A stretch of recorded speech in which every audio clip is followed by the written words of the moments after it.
para sa inyo. Alam ko, 3 taong kayong naghintay. But we put an end to it, so pwede nyong i-claim bukas. At pinagpapasalamat ko sa sakripisyo ng mga City Treasurer Office employee na sila kahit Sabado ay papasok to accommodate you para makuha nyo ng cheque at syempre, hayahay sa Pasko. Paldo, I'm happy for you. Maraming salamat sa inyo ay binigyan nyo ko ng pagkakataon makapaglingkod muli. At unti-unti natin itinatama ang mga mali at unti-unti natin pinagpupunan o pinupunan ang mga kakulangan. Umasa kayo, pipilitin namin magbuti, maging mainam sa ating pamamahala sa tulong ng mga kawani ng pamahalang lungsod ng Maynila. So Mocha, that's it for today. Meron ka ba katanungan? Ay, ito po, sabi ni Alpha Charlie Romeo, Yorme, wag mong basahin, malalaman ng mga pinagkakautangan namin. Hindi, kasi gusto kong basahin para hindi kayo malito o halimbawa, mabudol pa. O kaya, hindi wala kayong idea na ganun pala kalaki. Mabigyan nyo ng panahon at makuha nyo sa lalong madaling panahon bukas. So, Atty. Paula, thank you at sa punang iyong mga kapwa. Thank you very much sa inyo. I will do my best. Ha? Yorme, isa pa, no? Sabi Sure. ni, ito, shout out sa Manila City Hall Security Office. Kasi po si Gloria Di Mayuga, ang sabi niya, Mayor, gusto ko pong pasalamatan yung Manila City Hall Security Office, Sir Hernandez. Nagsauli po ng cellphone ng asawa ko na iwan sa license office. Sana po dumami pa ang katulad niya. Nako, Sir Hernandez ng Manila City Hall Security Office. nakakataba naman ng puso ng mga empleyado natin. Bumabalik sa kanila ang pagtataguyod ng kanilang puri, no, at dangal. No?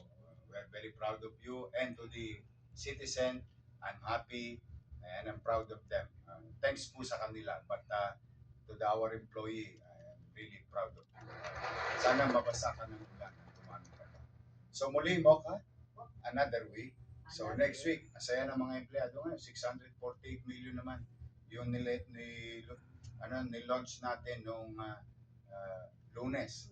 Okay, tuloy-tuloy naman ang labas ngayon lahat. Wala akong pending ngayon. Maghapon, wala tayong ginawa. Medyo parang nagkaka-arthritis na. Ang tawag doon.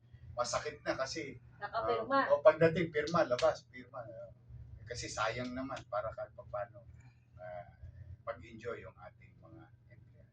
Tuloy-tuloy po ang ating, magre-resume po ang ating food box sa bawat pamilya Manileño. Magre-resume ang ating regalo para sa mga senior citizen on top of the food box. So, muli, Mocha? Opo. At binabati ko nga pala ang mahal nating senior citizen na si Tita Cora. We love you, get well soon. Nagka-stroke po ito si Tita Cora, pero mahal na mahal po niya kayo. Get well soon, Tita Cora. We love you. Tapos, kung nasa abroad daw, paano kukunin? Ay siguro, may legal na dokumento naman kailangan. Kung pupunta kayo, magdala kayo ng ID bukas, ha? ID, yung pagkakakilanlan. No? So, mag-iingat kayo, mga batang Maynila, mga nanay at tatay ko, at lalong-lalo na ang pinaka-paborito ko, ang mga minamahal kong senior citizen. I love you. See you again next week. At happy weekend. Enjoy your time with your family. At may awa ang Diyos. Basta po kami, patuloy po kami magsisikap. Ako, Yorme, 6 days na lang.